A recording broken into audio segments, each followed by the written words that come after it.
নমস্কার। যাদের নিয়ে ভিডিওতে এত কিছু ভালো বললাম কাল, সরি টু সে আজ তাদেরকেই আমার ভিলেন বানাতে হচ্ছে। কি হলো এটা? 4 জুন ব্যাঙ্গালোর স্টেডিয়ামে একটি আরসিবির তরফ থেকে একটি সেলিব্রেশন প্রোগ্রাম রাখা হয়। আজ যারা এই ঘটনার পর বলছেন কেউ বুঝতে পারেনি এত ভিড় হবে, সহজে এত গরম হয়ে যাবে মহল, বুঝতে পারেনি, সত্যি কথা। আরে ভাই, 18 সাল পর আরসিবি কাপ জিতেছে। আমরা দেখেছি 18 সাল ভক্তদের ক্রেজ, তাদের আবেগ। এত ভিড় হবে এটা বাচ্চারাও জানতো।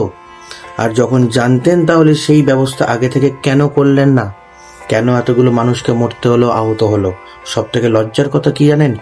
এত কিছুর পরেও সেলিব্রেশন থামেনি। একদিকে মৃত্যু মিছিল আর একদিকে জুয়া গেমের জয় সেলিব্রেশন। সেখানকার ম্যানেজমেন্টদের বলবো, যদি এই ভিড়ে কোনো প্লেয়ারদের বাড়ির লোক কেউ থাকতো বা নেতা মন্ত্রীর বাড়ির লোক কেউ থাকতো, তাহলে কি যে প্রোগ্রামটা কন্টিনিউ চলতো?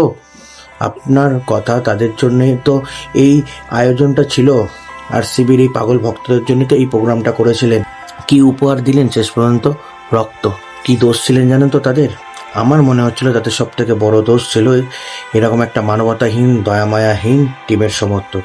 সত্যি এটা একটা ফ্যাক্ট যে তারা যদি আজকে সিএসকে সমর্থক হতো, মুম্বাইয়ের সমর্থক হতো, গুজরাটের মতো টিমের সমর্থক হতো, কি কলকাতার সমর্থক হতো, তাহলে তাদেরকে আজ মরতে হতো না। কারণ কাপটা এরাও জিতেছিল, এরাও সেলিব্রেশন করেছিল। আপনাদের 18 সাল পর কাপ জিতে এতটাই পাগল হয়ে গেছিলেন যে আপনারা মৃত্যুর খবর শুনেও সেলিব্রেশন কন্টিনিউ করে গেছেন। আর ফলাফল কি হলো?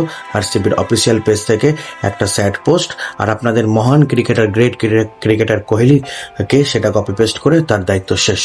এটাকে জেতা বলে না স্যার। যে জেতার গল্পটাকে আপনারা সোনার অক্ষরে লিখতে পারতেন, সেটাকে রক্ত দিয়ে আপনারা লিখেছেন। Great RCB, great player, great skipper and great our politician.